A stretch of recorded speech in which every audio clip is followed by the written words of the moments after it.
ऐसी बीमारी है जो बच्चा थैलेसेमिया मेजर है, जो थैलेसेमिया मेजर के तौर पे पैदा हुआ है, वो जब से पैदा हुआ तब से लेकर जब तक जिएगा तब तक उसका खुद का खून नहीं बनेगा। ये थैलेसेमिया की बीमारी है। Thank you so much sir.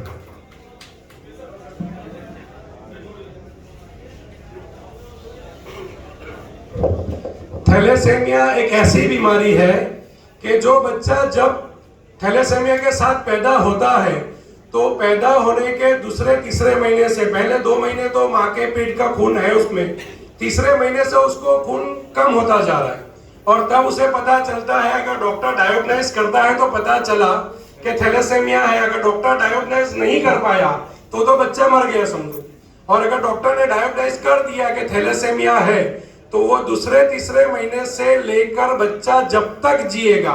अपने वहां कुछ बच्चे हैं जो 30-40 साल की भी उम्र के हैं, मगर वो पूरी जिंदगी हर 15 दिन, 20 दिन, 22 दिन, 25 दिन को किसी का खून लेकर जीते हैं।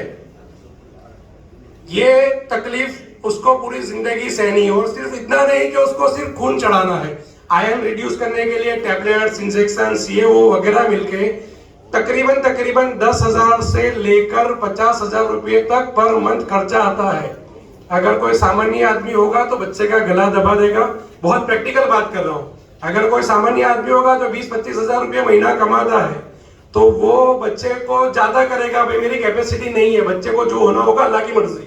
ठीक है, कुछ संस्था है, हम लोग जो संस्था चलाते हैं गोपीपुरा में, वो थैलेसेमिया के बच्चों को फ्री ऑफ कॉस्ट ट्रीटमेंट देती है। जिस दिन से हमारा दादर चढ़ा वहां से लेके बच्चा जब तक जिएगा तब तक सारी ट्रीटमेंट फ्री है।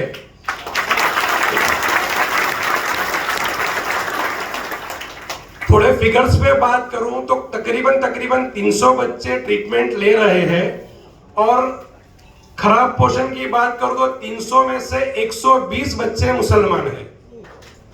अब ये 120 बच्चे मतलब 40% हुआ। जहां पे 10% पॉपुलेशन है वहां पे अगर 40% मुसलमान बच्चे हैं तो वो रेशियो बहुत बड़ा है। अब वो क्यों होता है और उसको रुकाने के लिए क्या कर सकते हैं, इसलिए मैं आया। थैलेसेमिया माइनर एक ब्लड डिजीज है। कोई बंदा थैलेसेमिया माइनर रहा तो वो वाहक के तौर पे काम करता है, मगर ऐसा थैलेसेमिया माइनर उसे पूरी जिंदगी कोई तकलीफ नहीं होगी। थैलेसेमिया माइनर एक ब्लड डिजीज है। थैलेसेमिया माइनर आप मेरे में से भी कोई होंगे, जब तक हम चेकिंग नहीं कराएंगे तब तक किसी को नहीं पता होगा कि वो थैलेसेमिया माइनर है। थैलेसेमिया माइनर का टेस्टिंग कराने के बाद ही पता चलेगा कि वो माइनर है। जैसे एक एग्जांपल दूं, अमिताभ बच्चन बहुत पॉपुलर स्टार, थैलेसेमिया माइनर है, मगर उसे खुद को कब पता चला, जब कुली के टाइम पे उसको इंजरी हुई थी। कुली के टाइम पे उसे पता चला कि वो थैलेसेमिया माइनर है।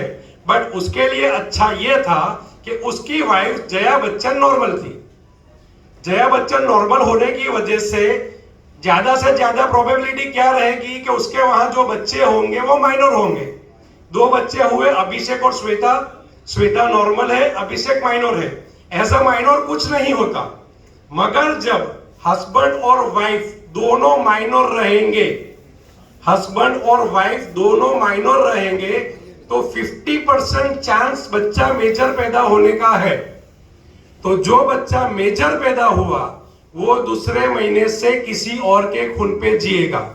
अब मैं समाज के ताल्लुक से यह बात करना चाहता हूं, देखो शरीयत अबॉर्शन की इजाजत नहीं देगी, मगर अगर हमारे घर में अगर बच्चा थैलेसेमिया माइनर है तो हम ये एहतियात करें। जैसे मेरे लड़के की बात करूंगा, अगर वो माइनर है तो मैं एहतियात ये करूंगा कि बहू आएगी वो थैलेसेमिया माइनर नहीं होनी चाहिए।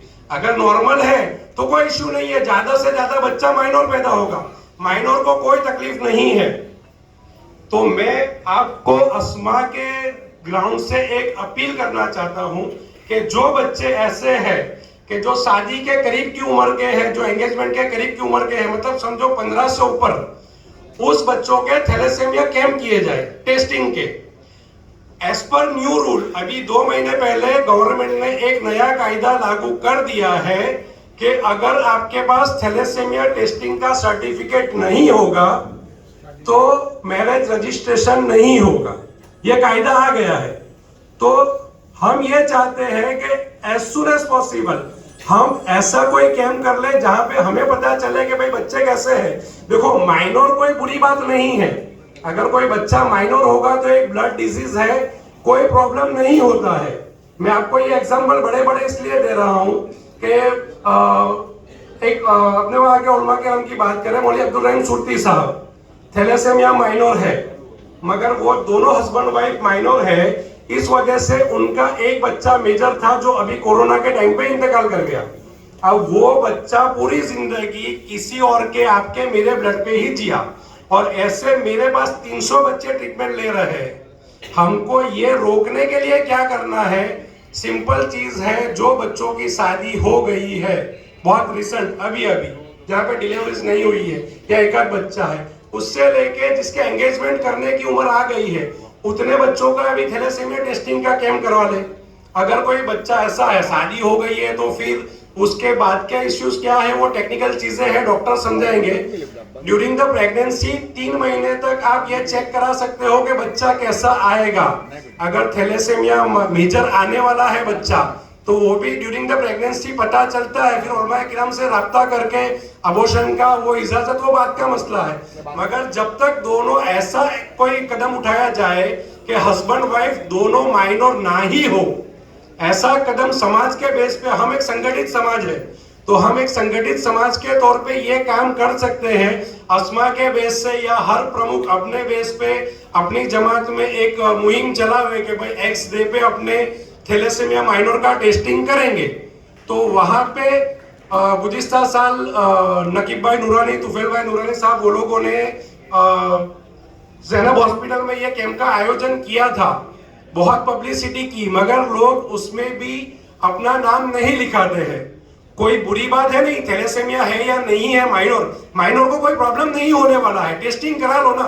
तो भी लोग टेस्टिंग के लिए भी कतराते थे। बहुत फोर्सफुली करने के बाद शायद सोहेल भाई, जुनेद भाई, शायद मेरे हिसाब से 30 या 40 लोगों ने रजिस्ट्रेशन करवाया था, जबकि कायदेसर लोगों को हर तीसरे दिन मैसेज डाल रहे हैं कि भाई ये टेस्टिंग कैंप कराओ, टेस्टिंग कराने आओ, और फ्री ऑफ कॉस्ट था तब, फिर भी कोई नाम नहीं लिखा था। तो मेरी आप लोगों से गुजारिश है कि समाज के बेस पे हम अगर बल्क में कराएंगे, इंडिविजुअल आप अगर कहीं पे कराना जाओ ना तो शायद 1200 के समथिंग कुछ खर्चा होता है इंडिविजुअली कराने जाए, मगर अगर समाज के बेस पे अगर किसी लैब के साथ टाइप करके करेंगे ना तो 400-500 रुपये में थैलेसेमिया टेस्टिंग कैंप हो सकता है। तो ये मेरी आजीजाना गुजारिश है कि थैलेसेमिया टेस्टिंग कैंप के बारे में कुछ गौर किया जाए। थैलेसेमिया के बच्चे नहीं आए, अगर किसी को जानना हो, ज्यादा डिटेल में समझना हो या लाइव देखना हो तो गोपीपुरा में हलकारा मस्जिद जो है उससे बिल्कुल सामने निकलते हैं तो एक छोटा गार्डन आता है, वो गार्डन के पास हमारा हॉस्पिटल है, 12-13 बेड का हॉस्पिटल है, और तकरीबन हर रोज 15 से 20 बच्चे ट्रीटमेंट लेते हैं। अगर किसी को ज्यादा डिटेल में जानना है तो मेरा राब्ता कर ले, वहां जाके डायरेक्ट देख ले। मगर आसिफ भाई, आपको एक आजीजाना गुजारिश है कि इसके बारे में थोड़ा आप अपनी कमेटी से गौर करके इसके लिए थोड़ा फोकस करें। शुक्रिया।